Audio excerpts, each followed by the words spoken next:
नमस्कार साथियों, आप देख रहे हैं टारगेट विचंद्रा यूट्यूब चैनल। मैं हूं चंद्रभान।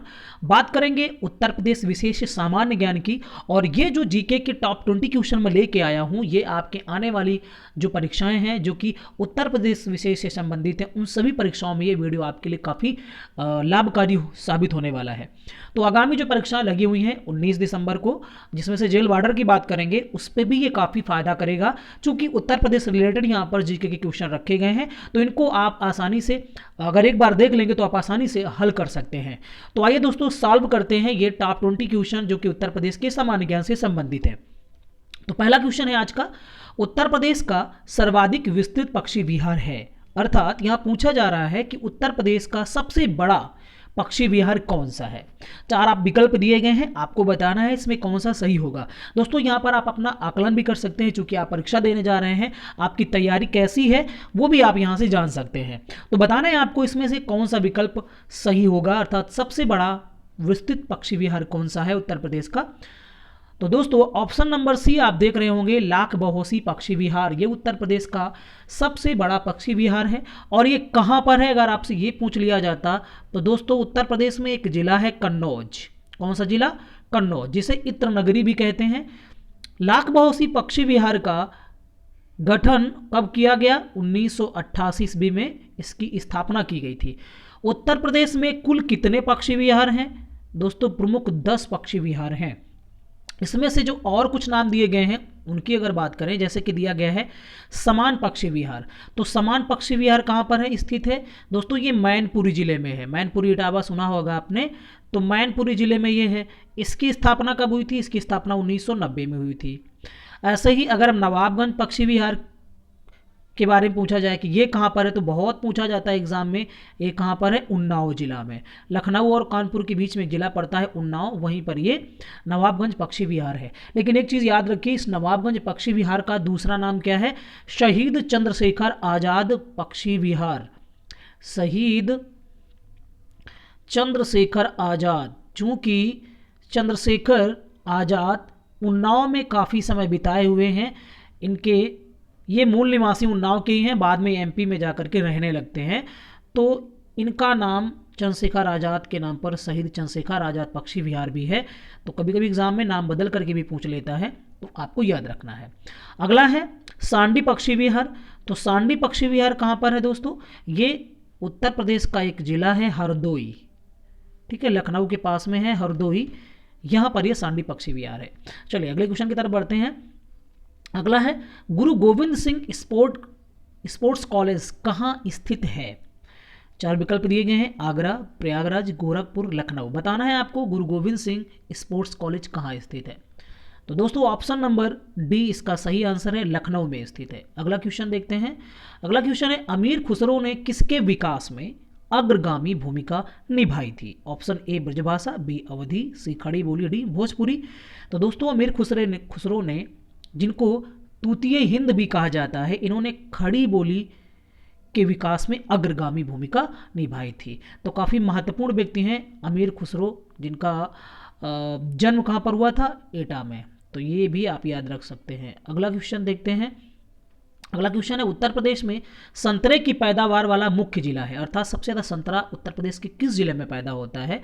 तो आप चार विकल्प आपको दिए गए हैं, आपको बताना है कौन सा सही होगा। तो उत्तर प्रदेश में सबसे ज़्यादा संतरे का उत्पादन जो है वो सहारनपुर में किया जाता है। लखनऊ में सबसे ज़्यादा का किस फसल का उत्पादन होता है? आम का होता है, ठीक है। प्रयागराज की बात करेंगे और कौशाम्बी की बात करेंगे तो यहाँ सबसे ज़्यादा अमरूद का उत्पादन होता है, ठीक है। सहारनपुर की बात करेंगे तो एक आम है जिसका नाम है स्टॉल आम। इस स्टॉल आम का उत्पादन यहाँ पर किया जाता है। ओके, चलिए अगला क्वेश्चन देखते हैं। लोक नृत्य राहुला का संबंध उत्तर प्रदेश के किस एक क्षेत्र से है?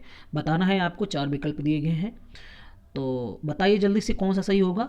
तो लोक नृत्य राहुला का संबंध उत्तर प्रदेश के बुंदेलखंड क्षेत्र से है। तो बुंदेलखंड में कई सारे लोक नृत्य भी इम्पोर्टेंट हैं, आप इनको याद कर सकते हैं, यहाँ से पूछा भी जाता है। अगला क्वेश्चन है, ये सुमेलित करने वाला है। सूची फर्स्ट को सूची सेकंड से सुमेलित कीजिए तथा कूट का प्रयोग कर सही उत्तर दीजिए। यहाँ पर नीचे कूट दिए गए हैं, अर्थात विकल्प दिए गए हैं, जिनके आधार पर आपको बताना है। तो अगर आप यहाँ पर मिला पाए तो फिर विकल्प को हल करने में ज़्यादा परेशानी नहीं होगी। आइए देखते हैं, मिलाते हैं। देखिए, जब हम रसिया की बात करेंगे तो रसिया दोस्तों, रासलीला ये कहाँ पर होता है? ब्रज क्षेत्र में, इतना तो पता होगा। कजरी भी बहुत सारे लोगों को पता होगा, कजरी भोजपुरी क्षेत्र में ये होता है। और मल्हार की अगर बात करेंगे तो मल्हार जो आपका कोरवी क्षेत्र है, अर्थात एकदम पश्चिम वाला क्षेत्र है, मेरठ बागपत शामली वाला, जो हरियाणा बॉर्डर से लगा हुआ है, ये कौरवी क्षेत्र में हो गया। तो मल्हार कौरवी हो गया, रसिया ब्रज हो गया, कजरी भोजपुरी हो गया, तो बिरहा बचा कौन सा? अवधी। दोस्तों, बिरहा की बात करें तो जो आपका पूर्वांचल क्षेत्र है उत्तर प्रदेश का, पूर्वांचल क्षेत्र, और इस पूर्वांचल क्षेत्र की अगर बात करें तो जैसे ही इलाहाबाद से आप पूर्व में जाएंगे तो बनारस है, बनारस पड़ेगा, ठीक है। सोनभद्र आपका है, इसके अलावा मिर्ज़ापुर है, मिर्ज़ापुर है, और गाजीपुर है, आजमगढ़ है, मऊ है, बलिया, ये सभी ज़िलों में बिरहा का गायन किया जाता है, ठीक है। तो ये विकल्प बना, अर्थात यहाँ पर हम देखेंगे कि ए का क्या बना? ए का हुआ 2, और बी का क्या बना? बी का 1, A2B1, और सी का क्या बना? सी मल्हार का 4 बना, सी का 4, और डी का क्या बना दोस्तों? डी का बना 3। तो कूड क्या बन रहा है? 2143, 2143, याद रखिए 2143। विकल्प में देखते हैं, 2143 किस पे दिया है? विकल्प नंबर 1 पर, ठीक है, ए पर, तो ये विकल्प सही है। अगला क्वेश्चन देखते हैं, निम्नलिखित में से कौन उत्तर प्रदेश की पेयजल परियोजना है? बहुत इंपॉर्टेंट है, कई बार एग्जाम में पूछा गया है। तो ये 4 विकल्पों में आप देख पा रहे होंगे कि गोकुल बैराज जो परियोजना है वो उत्तर प्रदेश की मुख्य पेयजल परियोजना है। ओके, तो ऑप्शन नंबर डी सही है। अगला क्वेश्चन देखते हैं, यह नृत्य की संस्कृति से संबंधित है, मतलब सीधा नृत्य के बारे में पूछा जा रहा है।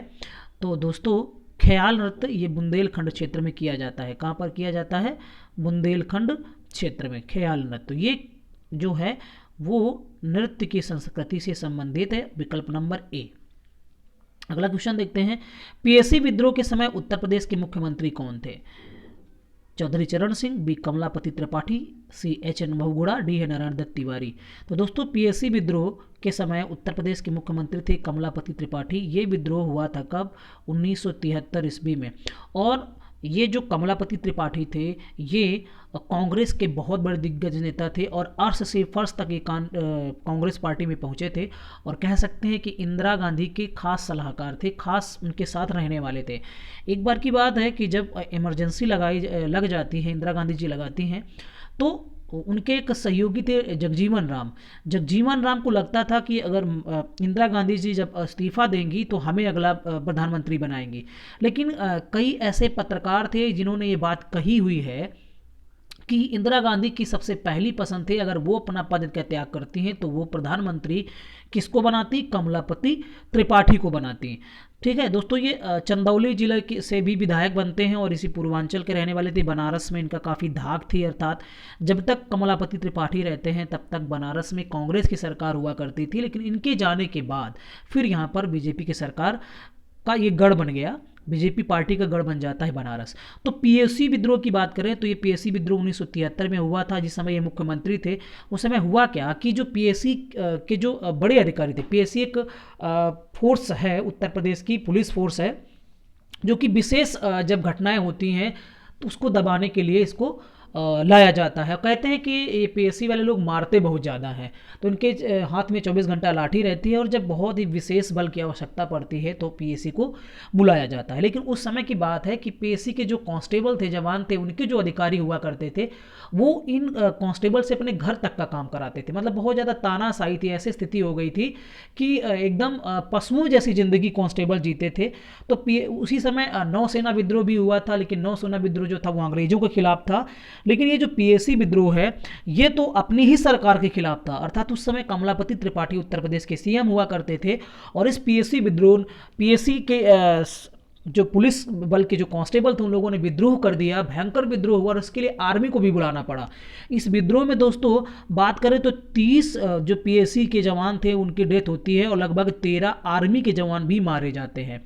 तो इस तरह की घटना उत्तर प्रदेश में होती है, और कमलापति त्रिपाठी का इतिहास जो है बहुत ही अजीब है। यहाँ तक कि ये कई बार विधायक बने, और ये उस समय जो संविधान सभा हमारी गठित हुई थी संविधान का निर्माण करने के लिए, उसके भी एक ये मेंबर हुआ करते थे कमलापति त्रिपाठी। ठीक है, तो काफ़ी इंपॉर्टेंट है। तो ये जो पीओसी विद्रोह है दोस्तों, चूंकि पीएससी के कांस्टेबल जो थे उनके साथ गलत होता था, वो बेचारे बहुत ही दबाए जाते थे, सताए जाते थे अपने अधिकारियों के द्वारा, इसीलिए इन्होंने विद्रोह कर दिया था और फिर बाद में कमलापति त्रिपाठी को इस्तीफा देना पड़ा था। तो ऑप्शन नंबर बी इसका सही जवाब है। अगला क्वेश्चन है, निम्न में से कौन सा नृत्य ब्रज क्षेत्र का है? छोलिया नृत्य, नटवारी नृत्य, चरकुला नृत्य या जोगनी नृत्य? तो ऑप्शन नंबर सी चरकुला नृत्य किस क्षेत्र का है? ब्रज क्षेत्र का है। दोस्तों इस चरकुला में होता क्या है कि लगभग 108 जो द्वीप हैं, 108 द्वीप हैं, वो चरकुला जैसी एक संरचना होती है जिसमें ये दीपकों को रखा जाता है। ये सारे दीप जलते हैं यहाँ पे, और इसको महिलाएं अपने सर पे रखती हैं। महिलाएं अपने सर पे रख करके क्या करती हैं? डांस करती हैं। तो इसी को नाम दिया जाता है चरकुला नृत्य, और ये किस क्षेत्र में होता है? खासकर ब्रज क्षेत्र में किया जाता है। तो ऑप्शन नंबर सी सही जवाब है। अगला क्वेश्चन है, सन 1857 के प्रथम स्वतंत्रता संग्राम में बरेली में किसने नेतृत्व किया था? तो ये 4 विकल्प दिए गए हैं, आपको बताना है सही कौन सा होगा। तो विकल्प नंबर ए सही है, खान बहादुर। खान बहादुर ने बरेली का नेतृत्व किया था 1857 की ईस्वी में। कुंवर सिंह की बात करें तो इन्होंने कहाँ का नेतृत्व किया था? बिहार का नेतृत्व किया था। मौलवी अहमद शाह की बात करें तो मौलवी अहमद शाह ने फैजाबाद का नेतृत्व किया था। कहाँ का? फैजाबाद, जो कि अवध क्षेत्र था, वहाँ का नेतृत्व किया। बिरजिस कादिर की बात करें तो आपने नाम सुना होगा, बेगम हजरत महल। तो बेगम हजरत महल का ये पुत्र था, कौन? बिरजिस कादिर।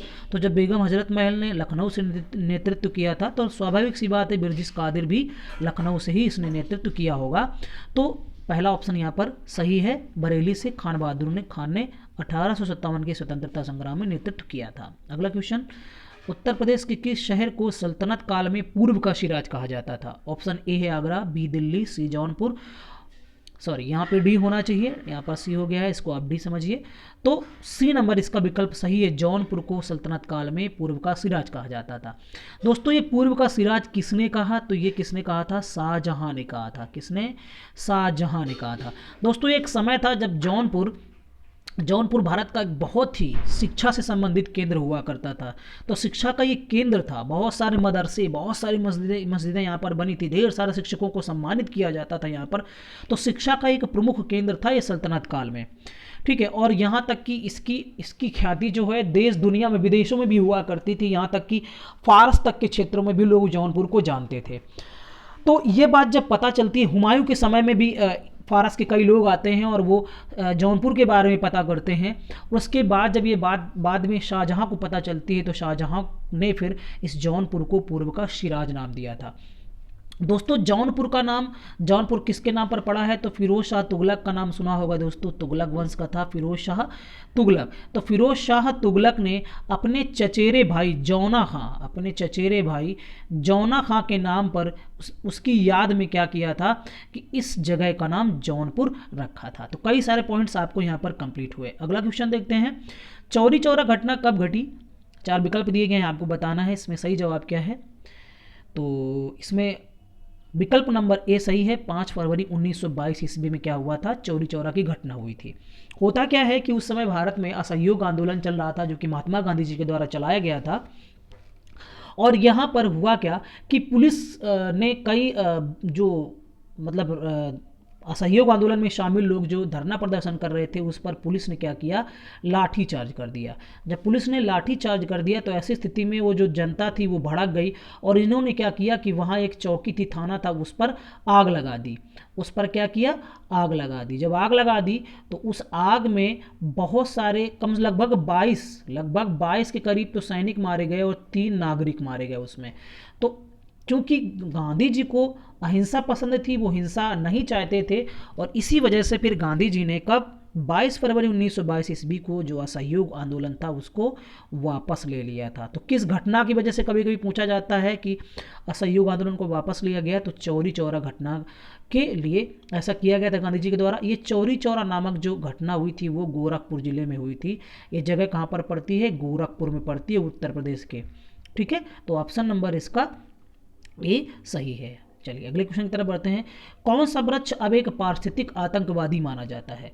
दोस्तों एक समय था जब वन में या वानिकी के बारे में जब बात की जाती थी तो हमेशा यूकेलिप्टस को बहुत महत्व दिया जाता था।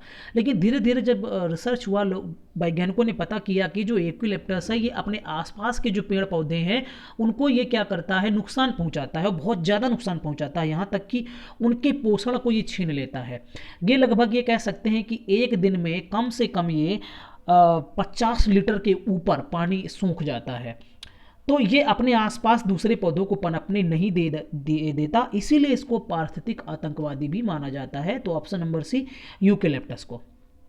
अगला क्वेश्चन देखते हैं, नैमिषारण्य तीर्थ किस जनपद में है?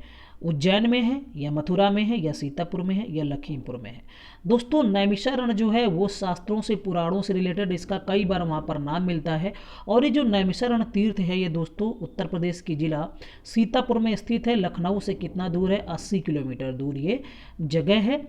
दोस्तों इसी सीतापुर में ही, नैमिषारण्य में ही क्या है कि महर्षि दधीची का नाम आपने सुना होगा। महर्षि दधीची जब असुरों को मारने के लिए दधीची की अस्थियों की जरूरत पड़ी थी, तो दधीची ने कहा था कि हमें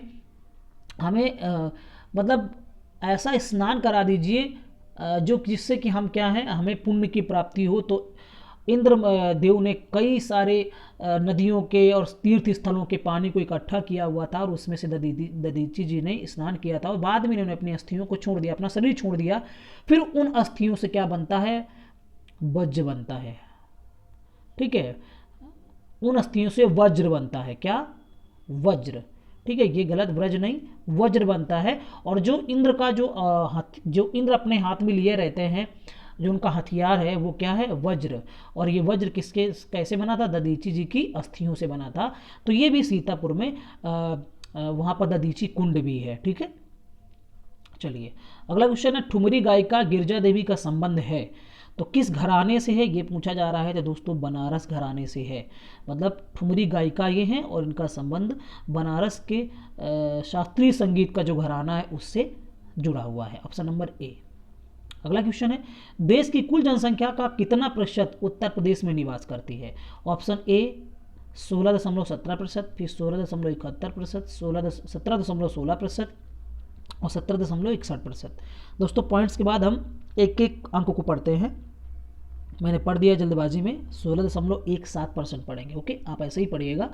तो देश की कुल जनसंख्या का कितना प्रतिशत उत्तर प्रदेश में निवास करती है?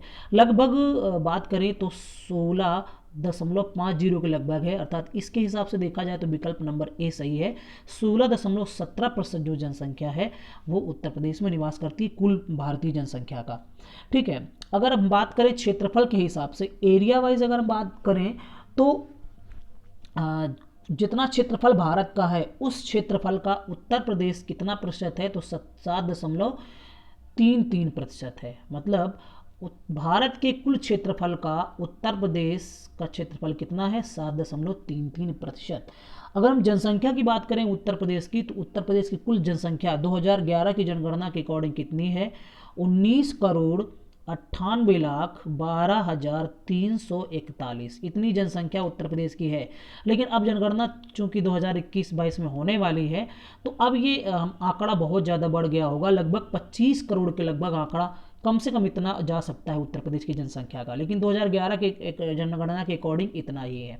ठीक है, तो ऑप्शन नंबर ए सही है। अगला क्वेश्चन है, बनारस हिंदू विश्वविद्यालय का शिलान्यास, यहाँ दोस्तों छूट गया है, या गठन कह सकते हैं, गठन किसने किया था?